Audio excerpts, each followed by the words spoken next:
Jack Sullivan ও অজিত দোভালের মধ্যে যে বৈঠকটা হয় 6 তারিখে, ওই বৈঠকের একটা বিগ পার্টি ছিল বাংলাদেশ নিয়ে আলোচনা।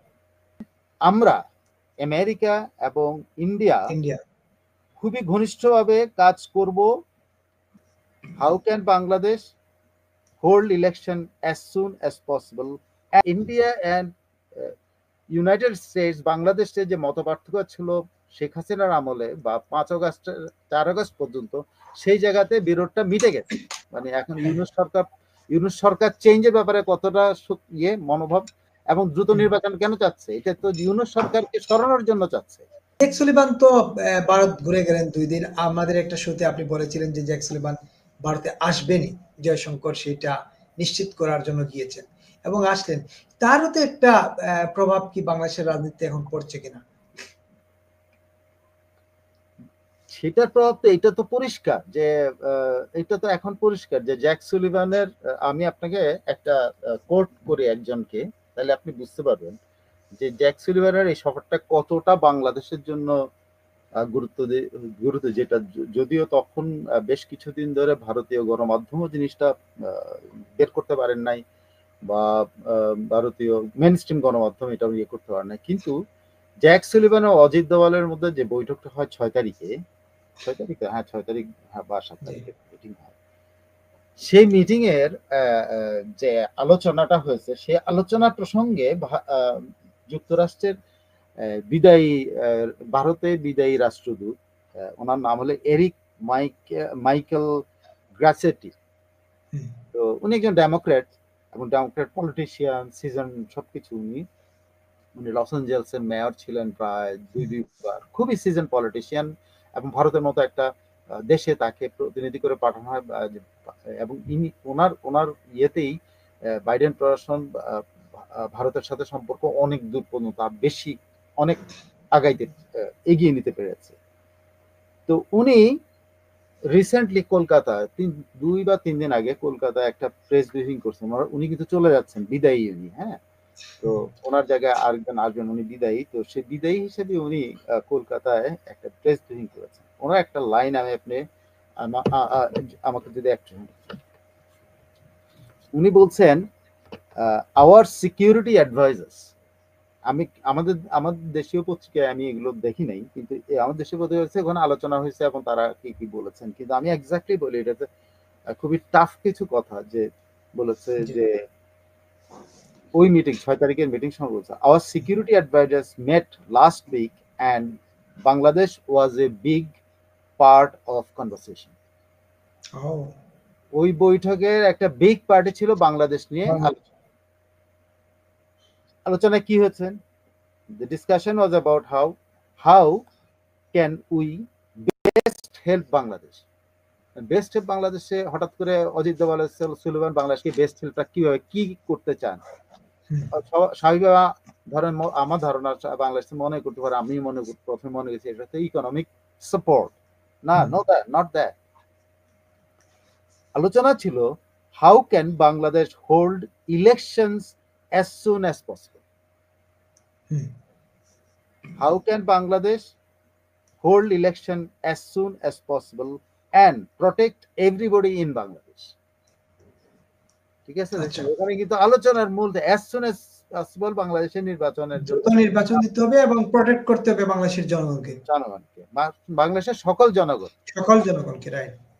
তারপরে উনি বলছেন যে ওখানে যে মতটা প্রকাশ করা, যে আলোচনার মধ্যে, তার মধ্যে আলোচনার মধ্যে ছিল we all want to see a stable, prosperous, tolerant Bangladesh. আমরা সকলেই একটা স্থিতিশীল, সমৃদ্ধ এবং সহিষ্ণু বাংলাদেশ দেখতে চাই। We share that সেমলি। ইন্ডিয়া এবং আমরা আমেরিকা, আমরা দুই দেশই এই জিনিসটা শেয়ার করি। আমরা অভিন্ন আমাদের মত এই ব্যাপারে যে বাংলাদেশ যেন সমৃদ্ধশালী হয় এবং বাংলাদেশ যেন সহিষ্ণু হয় এবং বাংলাদেশ যেন স্থিতিশীল হয়। তার মানে রাজনৈতিক স্থিতিশীলতা, অর্থনৈতিক উন্নতি এবং বাংলাদেশের যে সহিষ্ণু মনোভাব বাংলাদেশ জনগণের মধ্যে, সেটা যেন থাকে। So I think US and India can work more closely together on that than we have even before. দেখছেন কি কত বড় সাংঘাতিক কথা, এই কথাটা বড় সাংঘাতিক, যে আমরা মনে করি আমরা সেখানে একমত হয়েছি যে আমরা আমেরিকা এবং ইন্ডিয়া ইন্ডিয়া খুবই ঘনিষ্ঠভাবে কাজ করতে চাই বা করতে পারি, যেন যেন এমন ভাবে করতে পারি যেটা অতীতে কখনো আমরা করতে পারি নাই, অতীতের চেয়ে তো অনেক ভালোভাবে আমরা যেন করতে পারি। That means India and United states, বাংলাদেশে যে মত পার্থক্য ছিল শেখ হাসিনার আমলে বা 5 আগস্ট 4 আগস্ট পর্যন্ত, সেই জায়গাতে বিরোধটা মিটে গেছে। ইন্ডিয়া অ্যান্ড যুক্তরাষ্ট্র এক হয়ে গেছে। এখন দেখেন এই যে আমরা বলি, ধরুন এই যে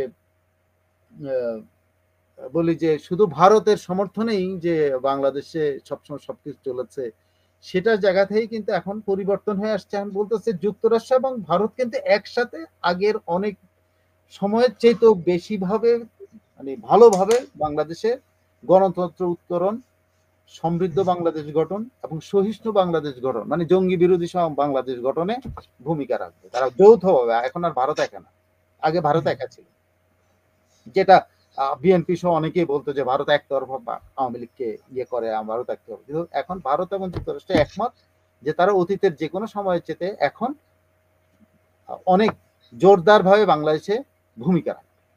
আচ্ছা, তিনি আরো বলেছেন, এগুলো আমাদের ইয়েতে আসে না, তিনি আরো বলেছেন যে উনি যেটা বলছেন যে রেজিম চেঞ্জের পরবর্তী সময়টা খুব ডিফিকাল্ট সময় যাচ্ছে। খেয়াল করে দেখেন, যেটা আগে কিন্তু ওনারা এগুলো বলে নাই।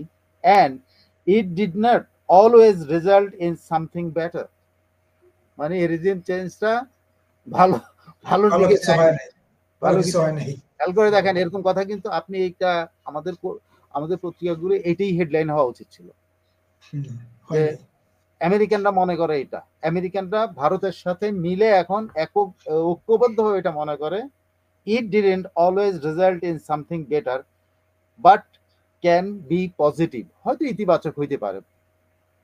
তার মানে বাংলাদেশ ইস্যুতে ভারত আমেরিকা একজোট, একদম এক। দেখেন আমি আবার আপনার জিনিসটা বললাম যে it did not always result in something better but can be positive if the world communities embraces and sees US, India and Bangladesh have much more in common than other countries that are further away. যারা দূরে আছে, বাংলাদেশের সাথে দূরবর্তী সম্পর্ক, তারা যেন এখন মনে করে যে যুক্তরাষ্ট্র, ভারত এবং বাংলাদেশ একসাথে কাজ করার বিষয়টাকে এমব্রেস করতে হবে, মানে এটা গ্রহণ করে নিতে হবে। এটা তো আসলে অ্যাম্বাসেডারের কথাটা বেসিক্যালি হলো যুক্তরাষ্ট্র এবং ভারত যেটা মনে করতেছে বাংলাদেশ এটা এমব্রেস করতে হবে, এবং দূরবর্তী বন্ধুরা যারা আছেন তারাও এই জিনিসটা। Can you imagine how strong যুক্তরাষ্ট্র এই রেজিম চেঞ্জের ব্যাপারে, মানে এখন ইউনূস সরকার চেঞ্জের ব্যাপারে কতটা মনোভাব, এবং দ্রুত নির্বাচন কেন চাচ্ছে, এটা তো ইউনূস সরকারকে সরানোর জন্য চাচ্ছে, এবং তারা এই ব্যাপারে একেবারে একমত। তার মানে এই মুহূর্তে এই মুহূর্তে নির্বাচনের বিকল্প আর কিছুই ভাবছে না বিদেশি বন্ধুরা। যুক্তরাষ্ট্র তো ভাবছেই না। যুক্তরাষ্ট্র বরং যেটা ইন্ডিয়া আগে করতে বলে সবাই অভিযোগ করতো, এখন যুক্তরাষ্ট্র বরং এই বিষয়ে ইন্ডিয়ার সাথে কাজ করবে এবং বাংলাদেশ যেন এটাতে থাকে, এবং অন্যান্য যারা বাংলাদেশের বন্ধুরা আছে তারা যেন এটার প্রতি পজিটিভ দৃষ্টিভঙ্গি নিয়ে আগায়। আচ্ছা, একদম পরিষ্কার। আমরা একদম এই যে এত জোরালো ভাবে বলা, আমার মনে হয় না কোনো বাংলাদেশের গণমাধ্যমে এরকম আসলে আসে নাই, যার দরুন আমরা আসলে আমি এক্স্যাক্টলি ওনাকে কোট করেছি। আপনি তো সেটাই বললেন, ওনার নাম ধরে একদম উনি যা বলছে সেটাই বললেন। তো এটা আসলে আসে নাই। এখন আপনি কি দেখছেন আসলে এই যে বিদেশি বন্ধুরা একজোট নির্বাচনের ব্যাপারে, আপনি কি দেখছেন আসলে নির্বাচন কি সহজ হওয়ার কোনো পসিবিলিটি আছে? আমি এখানে দুটো জিনিস আপনাকে দেখি যে ইউনূস সরকার, আমার ধারণা ইউনূস সরকারের সাথেও তাদের যোগাযোগ আছে, এবং ইউনূস সরকার একটা বড় সিগন্যাল পেয়েছেন, তুমি যদি স্টে করো পুরোটা তোমার শক্তিতে তুমি স্টে করতে, আমরা কিন্তু তোমার সাথে নাই, এটা কিন্তু ক্লিয়ার।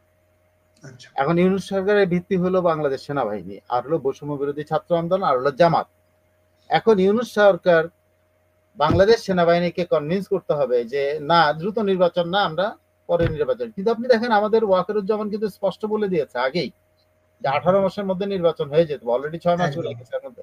তার মানে উনি কিন্তু, আর বিএনপি কেন আগামী 6 মাসের মধ্যেই নির্বাচন, জুনের মধ্যে বা কেন চায়? আসলে জুলাইয়ের মধ্যে এটা চাপ প্রয়োগের জন্য চায়, তারা চাপ ডিসেম্বর। প্রয়োগের জন্য, রাইট, চাপ প্রয়োগের দেখেন এখন ডিসেম্বরের, তারা ডিসেম্বরের ওয়াকারুজ্জামান, মধ্যে নির্বাচন চায় আর কি। ওয়াকারুজ্জামানের যে টাইম লাইন, সেই টাইম লাইনে কিন্তু সব আগাচ্ছে। বিএনপির দাবি, তো বিএনপির এখন দাবিও।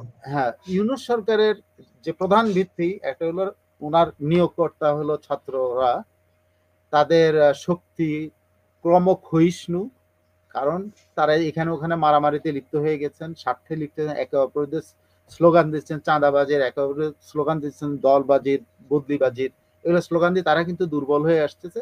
একমাত্র শক্তিশালী শক্তি হইল বাংলাদেশ সেনাবাহিনী। হ্যাঁ, শুধু স্লোগান না, এটা তো একদম ধ্রুব সত্য যে সমন্বয়করা, আজকে আমি একাধিক সাংবাদিকের সাথে কয়েকটা অফিসের ঘটনা শুনলাম, বিভিন্ন দপ্তর, যেসব দপ্তরে মনে করেন নিয়োগ বদলি এইসব হয়, এখানে সমন্বয়করা গিয়ে বসে থাকেন, বিভিন্ন পর্যায়ের সমন্বয়করা, এবং তারা গিয়ে তাদের লিস্ট ধরাই দেন। এখানে তারা বাণিজ্য করছেন। চট্টগ্রামে তো রাফির বিরুদ্ধে একদম পাল্টাপাল্টি দুই গ্রুপে লড়াই হচ্ছে, এবং সরাসরি রাফিকে তো একটা অনুষ্ঠানে সরাসরি বলছে চাঁদাবাজ, গালি দিচ্ছে, স্লোগান দিচ্ছে। তো এইগুলো তো একদম প্রকাশ্যে চলে আসছে। এখন তো বোঝাই যাচ্ছে আসলে সরকার পরিবর্তন আসলে কোনো ধরনের ইয়ের জন্য না, পরিবর্তনের জন্য না, নিজের পরিবর্তনের জন্য, নিজেদের পরিবর্তনের জন্য অনেকটা।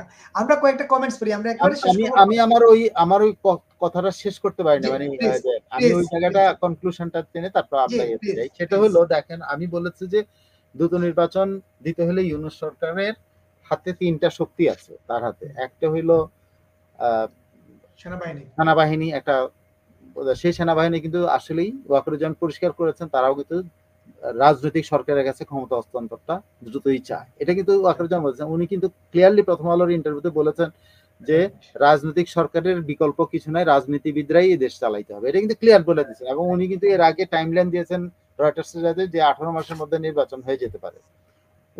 এটা হলো ইউনূস সাহেব। এখন আমি জানি না ইউনূস সাহেবের সাথে তাদের সম্পর্ক আর কতটা গভীর হয়েছে বা দুর্বল হয়েছে, কিছুই জানি না, এটা সম্পর্কে আমার কোনো ধারণা নাই। কিন্তু ওয়াকারুজ্জামান বলে দিয়েছেন কিন্তু ইউনূস সরকার যে আপনার টাইমলাইন কিন্তু এইটা। এন্ড ইউনূস সাহেব আর কোন শক্তির উপর নির্ভরশীল হয়ে যদি মনে করেন তার টাইমলাইন আরো বেশি আছে, উনি স্থানীয় সরকার করতে পারবেন, সেটা আমি জানি না। তবে একটা কথা আপনার আমি বলি, জামাত এবং বৈষম্য বিরোধী ছাত্র আন্দোলনের যেহেতু একটা বিশাল প্রভাব এই সরকারের উপরে আছে, এবং ইসলামপন্থী দলগুলো যে প্রভাব একটা সেটাকে ভর করে যদি ইউনূস সাহেব এটা পিছের দিকে নিতে হয়, তাহলে ওনার পরিণতি কি হবে বা বাংলাদেশের পরিণতি কি, সেটা আমি প্রেডিক্ট করতে পারবো না, এটা সময় বলে দেবে। তবে তবে আপনি দেখেন আমাদের সেনাবাহিনী প্রধান যেমন ইয়ে করছেন যে ক্লিয়ার করেছেন যে রাজনীতিবিদদের কাছে নির্বাচন দিয়ে ইয়ে করা, তেমনি কিন্তু ভারতীয় সেনা প্রধান, এই যে নতুন হ্যাঁ, সেনা প্রধান যিনি জি, প্রথমবারের মতো প্রেস ব্রিফিং করেছেন, হ্যাঁ, হ্যাঁ, সেই প্রেস ব্রিফিং উনি কি বলেছেন? উনিও বলছেন যে বাংলাদেশে যদি নির্বাচিত সরকারের সাথে বাংলাদেশ সম্পর্ক স্বাভাবিক হয়ে যাবে। সবাই কিন্তু একটা জায়গায় কিন্তু দেখেন একটা প্ল্যাটফর্মে চলে আসছে যে নির্বাচন দেন, নির্বাচন দেন। নির্বাচিত সরকার সবাই দেখতে চাচ্ছে। এখন দেখতে যাচ্ছে, তার মানে ইউনূস সরকার আর আর আসলে কারো কাছে আর ইয়ে নাই। গ্রহণযোগ্যতা, আস্থা, হ্যাঁ, গ্রহণযোগ্যতা। আছে আছে তার গ্রহণযোগ্যতা তো হারাইছেই। তার মানে কি বলে, তার আলস্য সরকার, এটাকে অলস সরকার বলা যেতে পারে, যে সরকারের ঘুম ভাঙে দেরিতে, যে সরকারের কোনো কাজ হতে, এবং একটা দুজন উপদেষ্টা তো কেউ ঢাকার আকাশে প্লাস্টিক উড়ানোর জন্য প্লাস্টিক